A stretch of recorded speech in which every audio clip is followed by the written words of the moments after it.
योग्य वेळ यावी लागते. वेळेआधी इच्छेप्रमाणे फळ पदरात पडत नाही.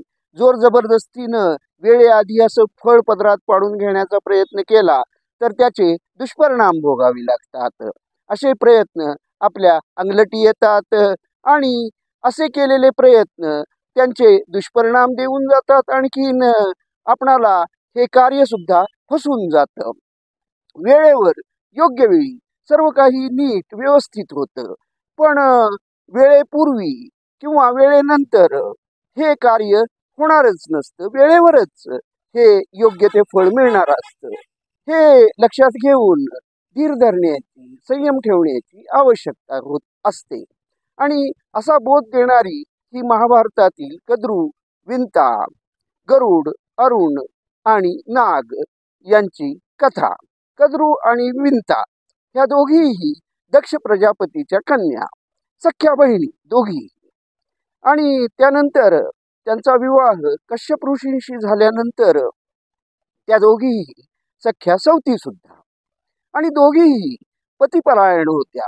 त्यामुळं त्यांनी दोघींनीही कश्यप ऋषींची म्हणजे आपल्या पतीची अगदी मनोभावे सेवा केली. त्यांच्या सेवेनं तृप्त होऊन त्यांच्यावर प्रसन्न होऊन कश्यप ऋषींनी त्यांना मनाप्रमाणे वरदान मागण्यास सांगितलं. तेव्हा कद्रू म्हणाली की मला 1000 अत्यंत तेजस्वी आणि अत्यंत शूर अशा पुत्रांची प्राप्ती व्हावी. तिनं असं वरदान मागितल्यानंतर विंता म्हणाली, दुसरी तिची बहीण विंता म्हणाली की मला कद्रूच्याही पुत्रांच्या पेक्षा अधिक तेजस्वी आणि अधिक बलशाली अशा 2च पुत्रांची प्राप्ती व्हावी. कश्यप ऋषींनी त्यांच्या इच्छेप्रमाणे दोघींनाही वरदान दिलं. आणि मग असं वरदान मिळाल्यानंतर यथाकाळ दोघीही गर्भवती झाल्या. दोघीही गर्भवती झाल्यानंतर कश्यप ऋषी त्यांना म्हणाले की तुम्ही आपापल्या पुत्रांची नीट काळजी घ्या, त्यांचं व्यवस्थित संगोपन करा. आणि अशी सूचना देऊन कश्यप ऋषी स्वतः अरण्यामध्ये तपश्चर्येसाठी निघून गेले.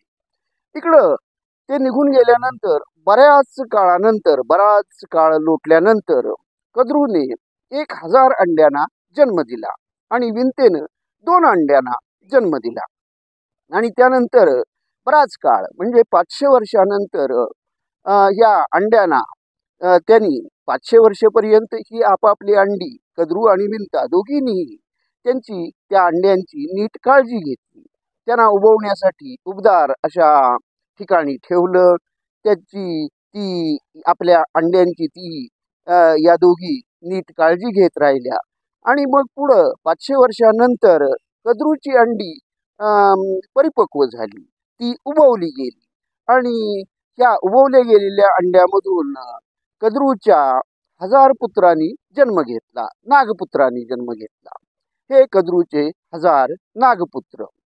आणि हेच पृथ्वीवरील सर्व नागवंशाचे आदिपुरुष.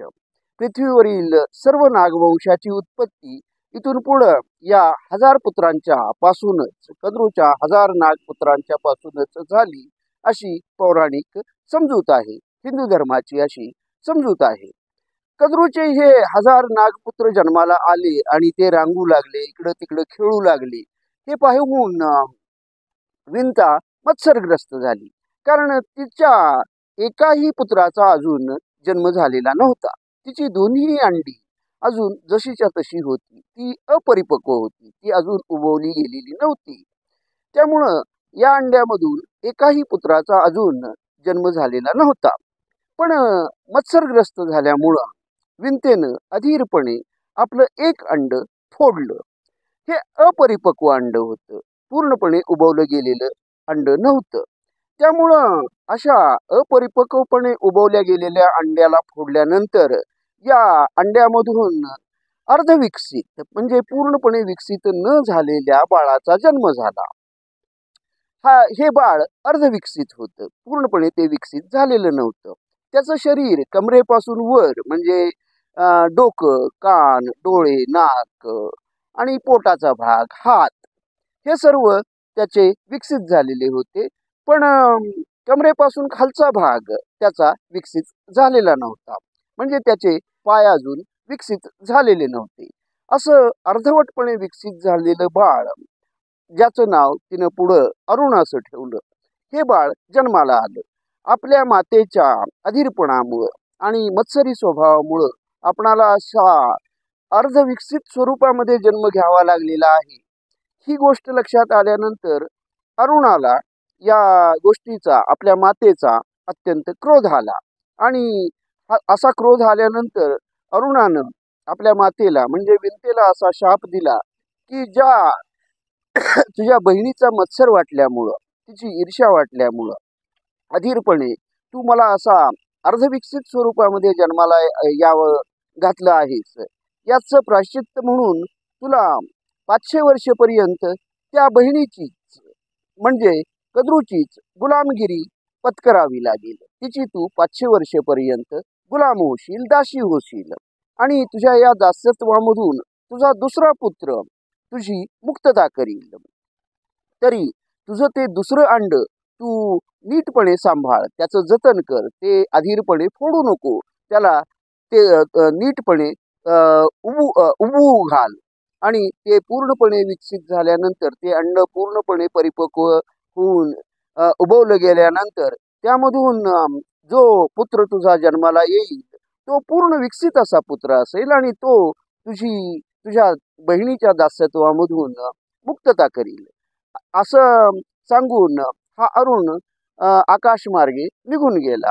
आणि आकाशमार्गे निघून गेल्यानंतर कश्यप ऋषींच्या आशीर्वादानं सूर्यदेवानं त्याला, या अरुणाला, आपल्या 7 घोड्यांच्या रथाचं सारथ्य त्याच्याकडं दिलं, त्याच्याकडं सोपवलं. सूर्यदेवाच्या 7 घोड्यांच्या रथाचा सारथी असलेला हा अरुण, हा असा विंतेचा अर्धविकसित पुत्र.